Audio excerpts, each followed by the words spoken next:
નમસ્કાર, ગ્રાઉન્ડ રિપોર્ટમાં આપનું સ્વાગત છે। હું છું આપની સાથે સંધ્યા। બનાસકાંઠાના પાલનપુરમાં આવેલું એક ગામ જે ચૈત્રી પૂનમે થઈ જાય છે ખાલી। દરેક ઘરના બારણે લટકે છે તાળા। નાનું બાળક હોય કે કોઈ બીમાર દર્દી આ એક દિવસ ગામમાં નથી રહી શકતું। પણ કેમ? કઈ એવી બાબત છે જે ગામના લોકોને તેમના ગામમાં પ્રવેશતા જ રોકે છે? ચાલો જાણીએ।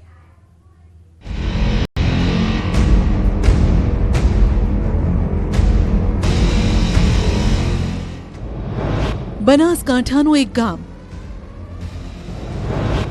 ચૈત્રી પૂનમે થઈ જાય છે ખાલી। ઘરે લટકે છે ખંભાતી તાળા।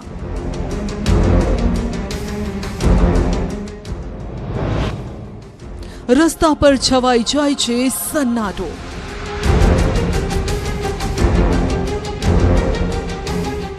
પણ કેમ? બસ આ સવાલનો જવાબ મેળવવા અમે પહોંચ્યા બનાસકાંઠાના પાલનપુરના આ ગામ જેનું નામ છે એગોલા, જ્યાં ન તો ઘરમાં કોઈ હતું, ન તો રસ્તા પર કોઈની ચહેલ પહેલ। ચૈત્ર સુદ પૂનમના દિવસે પાલનપુર તાલુકાના એગોલા ગામમાં જઈએ તો સમગ્ર ગામ સુમસામ ભાસે। ઢોર ઢાંખર સહિત ગ્રામજનો વહેલી સવારથી જ ગામ છોડી દે છે। જો ગામમાં કોઈ વૃદ્ધ હોય, બીમાર હોય, મહિલાની ડિલિવરી હોય તો પણ તેને ગામની બહાર ખેતરમાં લઈ જવાય છે। પણ આ ગામમાં કોઈને પણ રોકાવા દેવામાં નથી આવતા। બહાર ગામથી પણ કોઈ આવે તો ગામમાં પ્રવેશ નથી અપાતો। ત્યારે સવાલ એ છે કે આખું ગામ ક્યાં ગાયબ થઈ જાય છે? ક્યાં ગયા ગામના લોકો? ચાલો મેળવીએ તેનો જવાબ। અમે એગોલા ગામના સુમસામ રસ્તા પરથી ફરતા ફરતા આગળ વધ્યા તો અમને ઢોલનો અવાજ સંભળાયો। અમે એ તરફ કૂચ કરી તો મોટી સંખ્યામાં લોકો જોવા મળ્યા। પૂછતા ખબર પડી કે આ તમામ લોકો તો એગોલા ગામના જ છે, પણ તેઓ અહીં શું કરી રહ્યા છે? કારણ કે એક તરફ ઢોલ ઢબૂકી રહ્યા છે અને કેટલાક લોકો ગરબે ઘૂમી રહ્યા છે।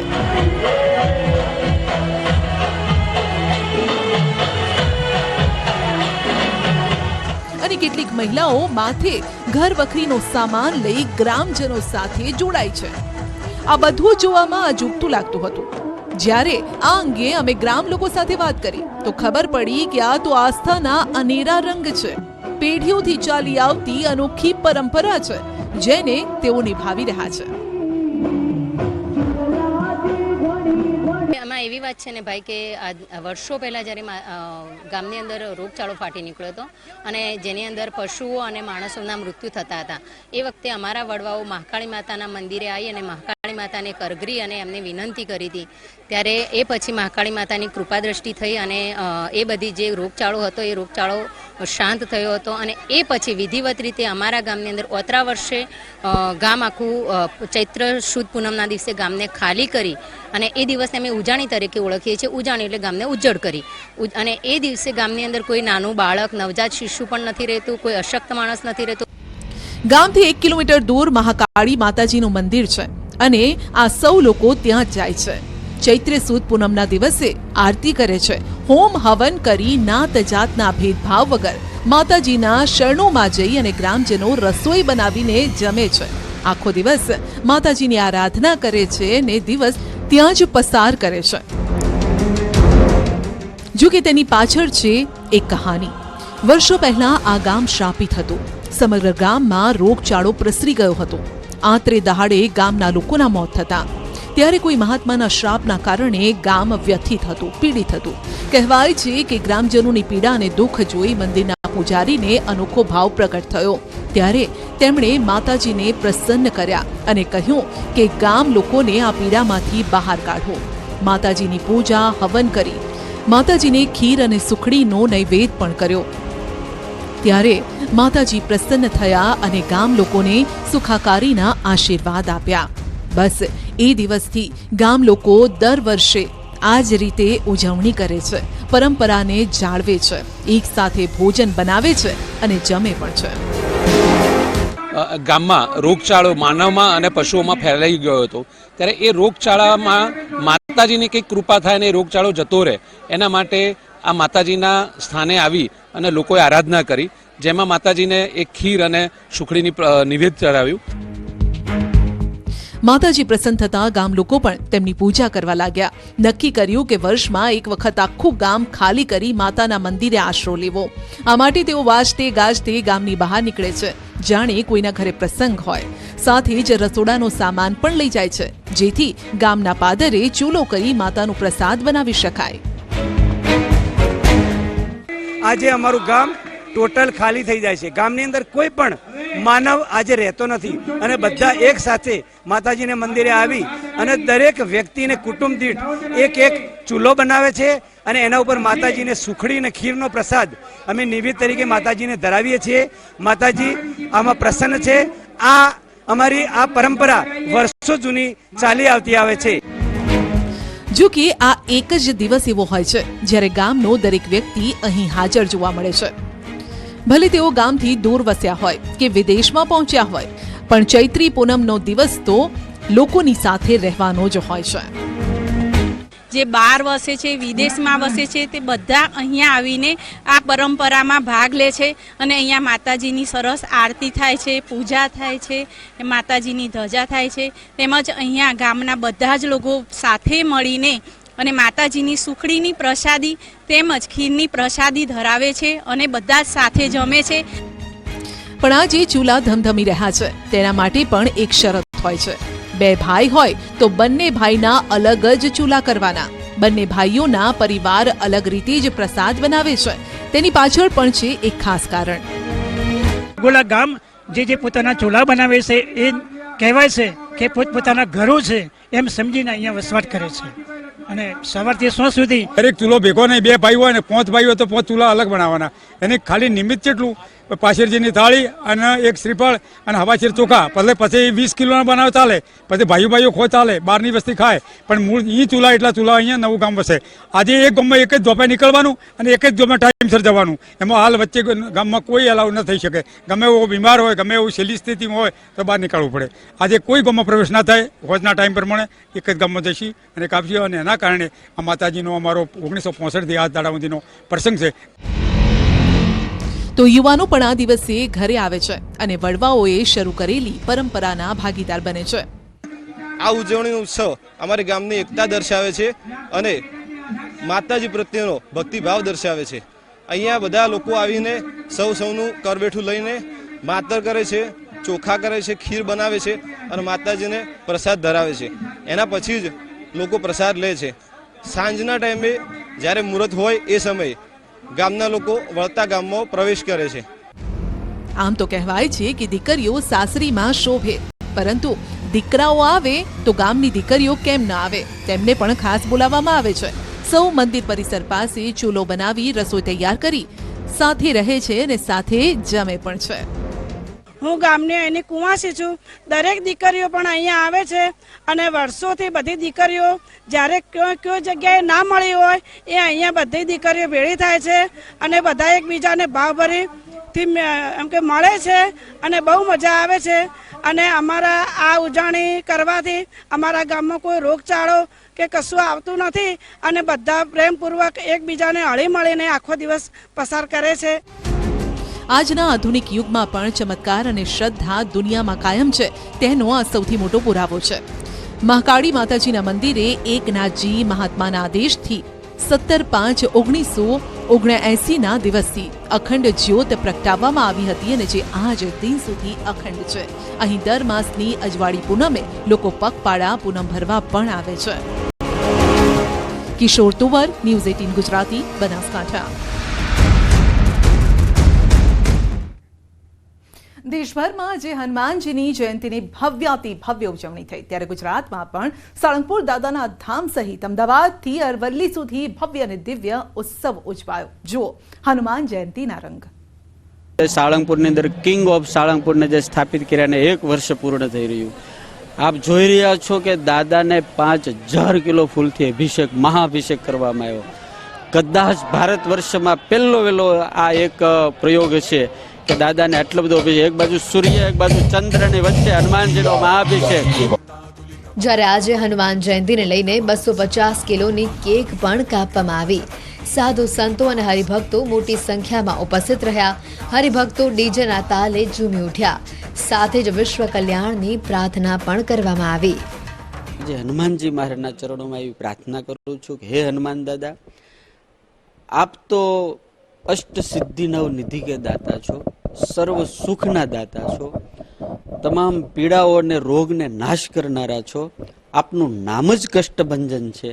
તો આજના દિવસે અમે એવી આપને પ્રાર્થના કરીએ છીએ કે જીવ પ્રાણી માત્રના દુઃખ દૂર કરી અને સૌને સુખિયા કરજો. સબ સુખ લઈએ તુમારી શરણા, તુમ રક્ષક કાહુ કો ડરના. આવા આપણા હોના હનુમાનજી મહારાજ છે. એટલે તમામ જનતાને, તમામ ભારતવાસીઓને દાદા ખૂબ સુખી રાખે એવી દાદાના જન્મોત્સવ નિમિત્તે દાદાના ચરણોમાં અમે પ્રાર્થના કરીએ છીએ. આજે સાળંગપુરમાં દાદાને વિશેષ સોનાના વાઘા પહેરાવવામાં આવ્યા તેમજ વિશેષ શણગાર પણ કરવામાં આવ્યો. જ્યારે કષ્ટભંજન દેવને આજે ખાસ અન્નકૂટ ધરાવવામાં આવ્યો. વિવિધ પ્રકારની મીઠાઈઓ હનુમાન જયંતિ નિમિત્તે દાદાને ધરાવવામાં આવી હતી. તો બીજી તરફ દાદાના આશીર્વાદ લેવા માટે સવારથી જ ભક્તોએ લાંબી લાઈનો લગાવી. મંગળા આરતી અને શણગાર આરતીમાં દર્શન માટે ભક્તોનું ઘોડાપૂર ઉમટ્યું હતું. ખાસ ચૈત્રી પૂનમ અને મંગળવારનો દિવસ હોવાથી ભક્તોમાં અનેરો ઉત્સાહ જોવા મળ્યો. મુખ્યમંત્રી ભૂપેન્દ્ર પટેલ ખુદ સાળંગપુર હનુમાનજીના ચરણોમાં પહોંચ્યા હતા અને સાળંગપુરમાં કષ્ટભંજન હનુમાન દાદાના દર્શન કરી આશીર્વાદ મેળવ્યા હતા. બાદમાં તેઓએ BAPS મંદિરમાં પણ દર્શન કરવા માટે પહોંચ્યા. સાળંગપુર કષ્ટભંજન હનુમાન મંદિરમાં સંતો દ્વારા મુખ્યમંત્રી ભૂપેન્દ્ર પટેલનું સ્વાગત કરવામાં આવ્યું, જ્યાં તેઓ હનુમાન દાદાની આરતી ઉતારી પૂજાનો લાભ લીધો હતો. તો હનુમાન જયંતિ નિમિત્તે ખાસ મારુતિ યજ્ઞનું આયોજન કરવામાં આવ્યું, જેમાં 800 જેટલા હરિભક્તો યજ્ઞની પૂજા વિધિમાં બેસ્યા હતા. માનવામાં આવે છે કે આજના દિવસે મારુતિ યજ્ઞમાં બેસવાથી ભક્તો પર હનુમાનજીની વિશેષ કૃપા રહે છે. જનરલી આજના દિવસે આજે હનુમાનજી દાદાનો બર્થડે કહેવાય અને જે જન્મદિવસના દિવસે જે કોઈ દાદાને હનુમાનજી દાદાની યજ્ઞમાં લાભ લે અથવા હનુમાનજી દાદાનું પૂજન કરે, કોઈ પણ રીતના કોઈ પણ ભક્તિ કરે તો દાદાની વિશેષ કૃપા એની ઉપર થતી હોય છે. દાદાના દર્શન માટે આવતા ભક્તો માટે મંદિર પ્રશાસને ભોજનની વિશેષ વ્યવસ્થા કરી છે. 1.5 થી 2 લાખ જેટલા ભક્તો માટે મંદિરમાં ભોજનની વ્યવસ્થા કરવામાં આવી હતી. ભક્તો માટે રસ, રોટલી, 2 શાક, દાળ, ભાત સહિતની વાનગીઓ તૈયાર કરવામાં આવી છે. તો ચા, નાસ્તો, શરબત, ઠંડા પીણાની પણ વ્યવસ્થા કરવામાં આવી હતી. એમના માટે રસ, પૂરી, 2 શાક, દાળ, ભાત, પાપડ, મરચાના ભજીયાથી માંડી અને મંદિર પ્રશાસન તરફથી બહુ જ સુંદર વ્યવસ્થા, 1.5 લાખ માણસ જમી શકે એટલી ક્ષમતાવાળો રસોઈ અત્યારે બનાવેલી છે. પણ 2 લાખ થાય તો પણ અમે 40 મિનિટની અંદર એ રસોઈ બીજી વાર પ્રોવાઈડ કરી શકીએ એટલી અમારી આ મંદિરના રસોડાની કેપેસિટી છે. આ તરફ જૂનાગઢમાં આવેલા લંબે હનુમાન મંદિરમાં ધામધૂમથી ઉજવણી કરવામાં આવી. મંદિરમાં 21,000 મોતીચૂરના લાડુનો ભોગ ધરાવવામાં આવ્યો. હનુમાનજીનું પૂજન અર્ચન કરવામાં આવ્યું અને ત્યારબાદ આભૂષણો પહેરાવવામાં આવ્યા. લંબે હનુમાન મંદિરમાં રામ, સીતા અને લક્ષ્મણની મૂર્તિ પણ બિરાજમાન છે. આજે વહેલી સવારથી જ ભક્તોની ભીડ જોવા મળી. પુરાણ કથા અનુસાર અહીંયા સ્વયંભૂ હનુમાનજી બાળ સ્વરૂપે હતા અને ત્યારબાદ એક ચોખા જેટલી ઊંચાઈ વધતા મંદિરનું નામ લંબે હનુમાન પડ્યું. આજે હનુમાનજીની મૂર્તિ 6 ફૂટ ઊંચી જોવા મળે છે અને દિવસભર તેનું સ્વરૂપ બદલાય છે. અમદાવાદના સુપ્રસિદ્ધ કેમ્પ હનુમાન મંદિરમાં વિશેષ પૂજા અર્ચના આજ રોજ કરવામાં આવી હતી. અહીંયા હનુમાનજીને 151 કિલો બુંદીના લાડુનો ભોગ ધરાવવામાં આવ્યો. 1100 થી 1200 કિલો બુંદીના લાડુ અને 30,000 કિલો ચીક્કીનો પ્રસાદ ભક્તોને વહેંચવામાં આવ્યો. તો પવનપુત્રના પ્રાગટ્ય દિવસને લઈને ભક્તોની લાંબી કતારો પણ જોવા મળી. અરવલ્લીમાં મોડાસાના સુપ્રસિદ્ધ સ્વયંભૂ ભીડભંજન હનુમાનજી મંદિરમાં હનુમાન જયંતિની ધામધૂમથી ઉજવણી કરવામાં આવી. આ મંદિરની ખાસ વાત એ છે કે અન્ય સ્થળે હનુમાનજીની પ્રતિમા ઊભી હોય છે તેવી જ, પરંતુ સાકરિયા ગામે સુતેલા હનુમાન દાદાની અહીંયા પ્રતિમા છે. હાલ આ મંદિરનું નવનિર્માણ થઈ રહ્યું છે. તેમાં અયોધ્યામાં રામ મંદિરના પથ્થરો જેવા જ પથ્થરોનો ઉપયોગ થયો છે. ત્યારે મંદિરમાં હનુમાન જયંતિ નિમિત્તે દાદાને અન્નકૂટ ધરાવવામાં આવ્યો તેમજ મારુતિ યજ્ઞનું આયોજન પણ કરવામાં આવ્યું, જેમાં 200 થી વધુ દંપતીએ યજ્ઞ પૂજાનો લાભ લીધો. 25,000થી વધારે ભક્તો માટે ભોજનની વ્યવસ્થા કરવામાં આવી. હનુમાન જયંતિને લઈને મંદિરમાં વિશેષ કાર્યક્રમોનું પણ આયોજન કરવામાં આવ્યું. આ ગુજરાતનું એક સ્વયંભૂ સુતા હનુમાનજીનું એક મંદિર છે. આજે ગુજરાત નહીં પણ ભારતમાં આખું એની ખ્યાતિ પ્રસરી છે. આ એક શ્રદ્ધાનું કેન્દ્ર બન્યું છે. જેમ અયોધ્યામાં રામ મંદિર બન્યું તેમ અહીં પણ મંદિરનું નવનિર્માણ થવા જઈ રહ્યું છે. એ જ પથ્થરોથી, એ જ બંસી પાડપુર પથ્થરોથી આ મંદિરનું નવનિર્માણ થવા જઈ રહ્યું છે. ત્યારે આખું ગુજરાત આનંદની લાગણી અનુભવે છે. આ તરફ રાજકોટના 4500 મંદિરમાં હનુમાન જન્મોત્સવની ઉજવણી કરવામાં આવી, જેમાં બાલાજી હનુમાન મંદિરે 51 કુંડી યજ્ઞનું આયોજન કરવામાં આવ્યું. હનુમાન ચાલીસા સુંદરકાંડના પાઠનું પણ આયોજન કરવામાં આવ્યું. મહાપૂજા આરતીમાં જય શ્રી રામ જય હનુમાનના નાદથી મંદિર ગુંજી ઉઠ્યા. રાજકોટ ભાજપ ઉમેદવાર પરસોત્તમ રૂપાલાએ બાલક હનુમાન મંદિરે દર્શન કર્યા. આજે હનુમાન જયંતિને લઈને હનુમાન દાદાના શરણે શીશ ઝુકાવી આશીર્વાદ લીધા. પરસોત્તમ રૂપાલાએ કહ્યું હતું કે હનુમાનજીની કૃપાથી સુરતમાં પ્રથમ કમળ ખીલ્યું અને ભાજપને શુકન થયા. આ વખતે દેશમાં ભાજપ 400 બેઠક પર જીત મેળવશે.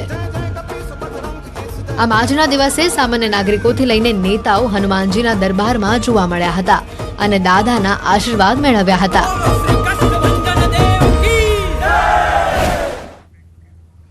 સલમાન ખાનના ઘર પર ફાયરિંગના કેસમાં રોજ એક બાદ એક ખુલાસા થઈ રહ્યા છે અને ગુજરાત કનેક્શન અને લોરેન્સ બિશ્નોઈ ગેંગનું નામ સામે આવતા જ કેસમાં એન્ટ્રી થઈ ગઈ છે એન્કાઉન્ટર સ્પેશિયલિસ્ટ દયા નાયકની, જેમણે મેળવી લીધા છે મજબૂત પુરાવા.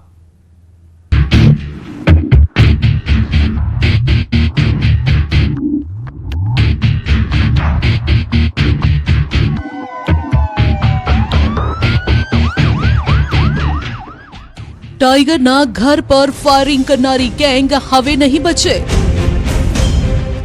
पुलिस ने शूटर विरुद्ध तापी नदी मांथी मळ्या सौथी मोटा पुरावा. शूटर बाद हवे लॉरेंस बिश्नोई पर पण कसायो गाळियो. घटनाना मूळ सुधी जवा माटे मुंबई क्राइम ब्रांचना યુનિટ 9 ने सौंपाई जवाबदारी. એ જ યુનિટ જેનું નેતૃત્વ એન્કાઉન્ટર સ્પેશિયલિસ્ટ દયા નાયક કરે છે અને એ જ દયા નાયક જેના નામે 2-5 નહીં પરંતુ પૂરેપૂરા 86 એન્કાઉન્ટર નોંધાયેલા છે. 14 એપ્રિલ સવારે 4:50 સમય સલમાન ખાનના બાંદ્રા સ્થિત ગેલેક્સી એપાર્ટમેન્ટમાં ધડાધડ 5 રાઉન્ડ ફાયરિંગ થાય છે, જે બાદ સલમાન સાથે પોલીસની પણ ઊંઘ ઉડી જાય છે. હાઈ પ્રોફાઇલ કેસ હોવાથી દર વખતની જેમ આ વખતે પણ મુંબઈ પોલીસને યાદ આવે છે દયા નાયક. સલમાન ખાનના ઘરે થયેલા ફાયરિંગની ઘટનામાં આરોપીઓ પકડાઈ ગયા બાદ હથિયારો સુરતની તાપી નદીમાં ફેંક્યા હતા અને તે શોધવા માટે મુંબઈ ક્રાઇમ બ્રાન્ચની ટીમ અને ખાસ એન્કાઉન્ટર સ્પેશિયલિસ્ટ દયા નાયક સુરત પહોંચ્યા હતા. ગઈકાલે આખો દિવસની તપાસમાં એક પિસ્તોલ અને કાર્ટીસ મળી આવ્યા છે અને આજે પણ બીજા દિવસે ઓપરેશન યથાવત રહ્યું છે. દ્રશ્ય સીધા જોઈ શકાય છે કે દયા નાયક તેમની ટીમ સાથે ઊભા છે અને સતત આ ઓપરેશન આજે બીજા દિવસે પણ ચાલુ છે અને કહી શકાય કે ઓપરેશન આજે મોડી સાંજે પતે તેવી શક્યતાઓ છે. જે તપાસમાં સામેલ થતાની સાથે જ દયા નાયકે પહેલા ગેલેક્સી એપાર્ટમેન્ટની મુલાકાત લીધી, ઝીણવટભર્યું નિરીક્ષણ કર્યું અને પોતાના અનુભવ તેમજ મજબૂત નેટવર્કનો ઉપયોગ કર્યો. તેમની ટીમે પણ પોતાના સૂત્રોને સક્રિય કર્યા, જેમાં જાણવા મળ્યું કે બંને આરોપી ગુજરાત તરફ ભાગ્યા છે. તુરત જ દયા નાયકની ટીમ ભુજ પહોંચી અને ગુજરાત પોલીસની મદદથી બંને શૂટરો વિક્કી ગુપ્તા, સૂરજપાલને માતાના મઢ નજીકથી દબોચી લીધા અને આ આરોપીઓની પ્રાથમિક પૂછપરછમાં આ બંને આરોપીઓ બિશ્નોઈ ગેંગ સાથે સંકળાયેલા હોવાની શક્યતા છે. આરોપીઓ ચાંપાનેર જિલ્લાના બિહારના વતની છે. પ્રાથમિક તપાસમાં જાણવા મળ્યું કે બંને આરોપીએ ફાયરિંગમાં ઉપયોગ કરેલી બંદૂક તાપી નદીમાં ફેંકી દીધી છે.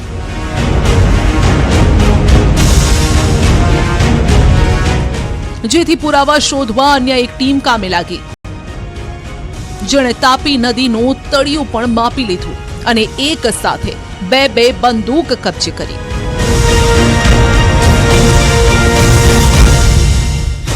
સાથે જ કેટલા જીવતા કાર્ટીસ પણ કબજે કર્યા.